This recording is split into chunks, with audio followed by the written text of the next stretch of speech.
All right, what is my opinion on shop tooling versus technician tooling, and what is my minimum kind of standard for technician tooling? I believe that the shop should buy any specialty equipment. I believe that the shop should buy any scan tools or OE level tooling. I think that that is entirely the shop's responsibility. I don't believe that we should have technicians buying that stuff. Now look, I've said that before, and I swear to gosh, it seems like you can't win with the majority of the technicians on social media sometimes, because they say, I ain't letting you buy my scan tool. That's part of my value.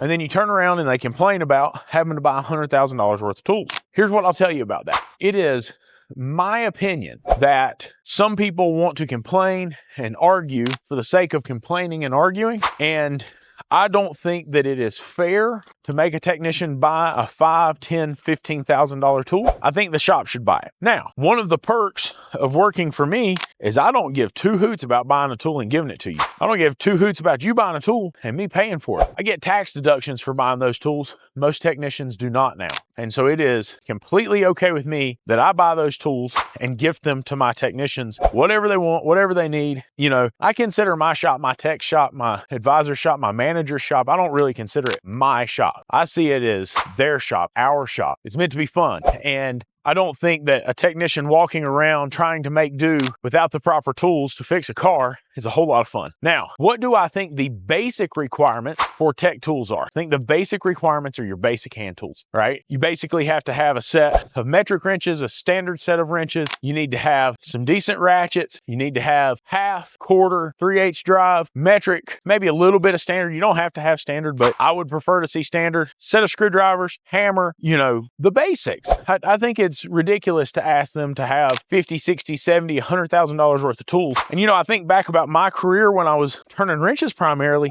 I didn't always use all the tools, right? I've got a big toolbox and it is chock full of tools, but I typically don't use everything in the box. Now, the tools that I use that make me faster and more efficient, I love those bad boys. There's a couple sets of gear wrenches that were just like my go-to. There were a couple sets of picks and pry bars that worked perfectly for the jobs that I did. I think things like that are what the techs need to focus on. I think they need to understand. Look, man, buying the Snap-on Kershaw knife is a waste of money. They charge a whole lot more money for that to say Snap-on on the side of it. I think buying things that get us the free Snap-on jackets. Sorry, Snap-on, I don't mean to pick on you. I love you guys. Y'all are still friends, all right? I'm not saying anything bad. I'm just telling you, like, sometimes technicians don't spend money in intelligent ways. So I think that spending money on tools in a smart way is very, very important. But I don't think that we need $50,000 or $100,000 worth of tools to consider a technician capable. I don't think we need a high-end, very expensive toolbox to consider a technician capable. I think the technician's technical abilities and mental capacity are what make them capable of doing the job. The tooling helps. The tooling makes them more efficient. So, you know, maybe we get into gray areas with ball joint presses and things like that. I prefer to buy ball joint presses, and I do have a couple presses. Over the years, they've worn down. You use a tool, it wears out. The guys that are in the shop now, they have some ball joint presses they like. They like it more than the style that I like, so they went and bought their own. That's fine too. But do I think that we should have technicians out here buying $100,000 worth of tools? No, I don't. And I'm going to tell you this, and I'm sorry because it's going to offend some people.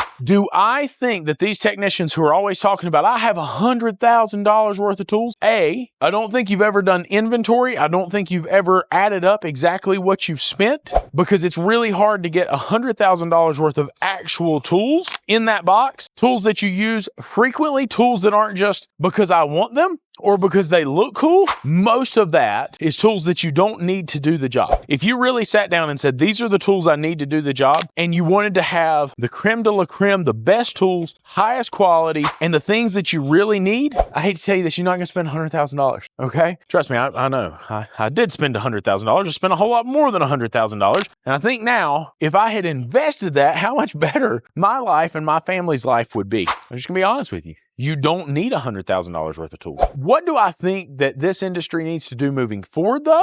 Especially with your younger techs, I believe that we should be buying them some tools. We should be buying them this Napa Apprentice Toolkit, $3,000, $4,000, whatever it is. We should be investing in them and providing them that leg up, letting them get started. Do I think that in the future we should look at a concept where we're buying the tools and the technician just shows up and goes to work? I don't know. Some of me says yes and some of me says no. The some of me that says yes says, hey, this is super efficient. It's not requiring them to have the money in it. The part of me that says no says, hey, there's no sweat equity. They don't care about the tools. They don't want to maintain the tools. They're not going to take care of the tools the way they would if they were their own.